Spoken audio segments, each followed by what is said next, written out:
সমস্ত ঘটনা রবিন কাকুকে জানালো।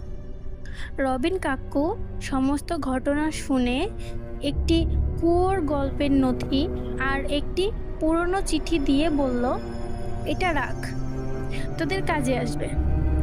এরপর রাত হলে রাহুল আর জয় আবার গেল সেই বটগাছের নিচে, হাতে কাকুর দেওয়া সেই নথি আর পুরনো চিঠিটি। গাছের নিকটে আসতেই তারা খুঁজে পায় একটি পুরনো নেকলেস। এটি সেই নেকলেস যা কাকুর দেওয়া চিঠির ছবির মেয়েটির গলায় ছিল। তার ছবি বের করে মিলিয়ে দেখল এই সেই মৃত মেয়ের গল্প, যদিও এখানে সম্পূর্ণ লেখা নেই। রাত তখন 11টা।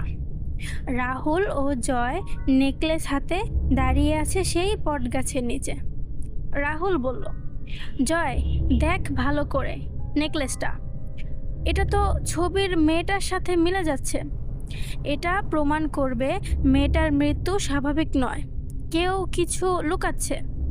জয় চোখ ছানা বড়া করে বলল, জানিস কাকুর চিঠিটিতে একটা নাম ছিল, হ পাণ্ডে ওরফে হারান পাণ্ডে। তিনি এক সময় এই গ্রামের একজন জমিদার ছিলেন, তবে তার বিরুদ্ধে অভিযোগ ছিল অনেক।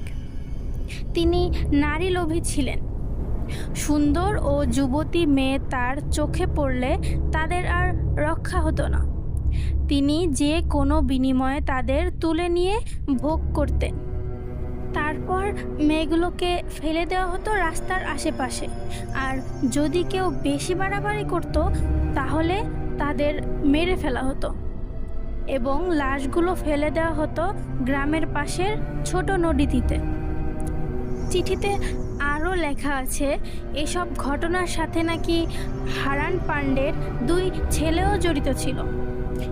হঠাৎ বাতাস বন্ধ হয়ে যায়, আবার সেই ছায়াটি দেখা যায় গাছটার নিচে। ছায়াটি কান্না ভেজা কণ্ঠে বলল, আমার নাম ছিল মিনা। হারান পাণ্ডে আমাকে ডেকেছিল আমার অসুস্থ মায়ের চিকিৎসার জন্য কিছু অনুদান দেবেন বলে। আমি তাকে বিশ্বাস করে যাই তার জমিদার ভিলায়, কিন্তু আমি জানতাম না এই দিনটাই আমার জন্য শেষ দিন হবে। সে যখন আমাকে ভোগ করলো, তারপর আমি বললাম আমি সব বলে দেব পুলিশকে। হ্যালো, আসসালামু আলাইকুম এভরিওয়ান। তো নেক্সট পার্টে মিনার সাথে কি হয়েছিল জানার জন্য লাইক অ্যান্ড সাবস্ক্রাইব করে দিবেন। আল্লাহ হাফেজ।